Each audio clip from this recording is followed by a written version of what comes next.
দীর্ঘস্থায়ী নিম্নচাপের প্রভাবে বা টানা বৃষ্টিতে আমাদের অনেকেরই বোগেনভিলিয়া গাছের কিন্তু এখন এরকম হাল।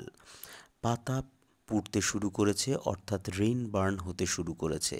এরপর যখন হঠাৎ করে রোদ উঠবে তখন গাছ কিন্তু অনেকটাই দুর্বল হয়ে যাবে এবং রুটসকও হয়ে যেতে পারে। যদি গাছে আগে থেকে মাইকোরাইজা বা ট্রাইকোডার্মা ভিরিডি ব্যবহার করা হয়ে থাকে তাহলে এই ক্ষতি উপরিগতভাবে হবে। যদি সেটা না হয় তাহলে কিন্তু গাছের গভীরে কিন্তু ক্ষতি হতে শুরু করে এবং গাছের শিকড় নষ্ট হয়ে যেতে পারে।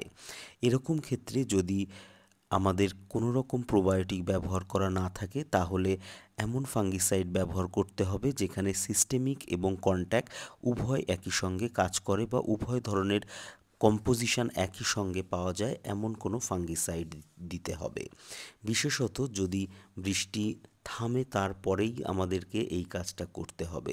তা না হলে গাছের ওপরে পলিথিন টাঙিয়ে যাতে টেম্পোরারি ভাবে বৃষ্টি থেকে বাঁচিয়ে রাখা যায় এবং তারপর অন্তত 2-3 ঘন্টা যাতে গাছে বৃষ্টির জল না পায় সেরকম কন্ডিশনে নিয়ে এসে আমাদেরকে এই ধরনের ফাঙ্গিসাইড ব্যবহার করলে কিন্তু গাছ খুব তাড়াতাড়ি রিকভার হয়ে যেতে পারে।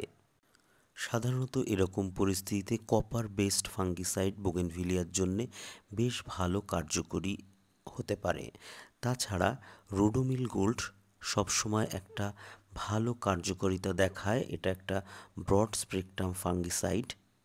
এছাড়া কার্বেন্ডাজেম, ম্যাঙ্গোজেব প্রভৃতি কিন্তু বহুল ব্যবহৃত অ্যান্টিফাঙ্গাল যেটা বোগেনভিলিয়ার উপরেও ভালো কাজ করে। তবে অতিরিক্ত ক্ষতি হয়ে গেলে কিন্তু অ্যান্টিবায়োটিক ইউজ করা ছাড়া কোনো উপায় থাকে না। এমন ক্ষেত্রে প্ল্যাংটোমাইসিন ব্যবহার করা যেতে পারে।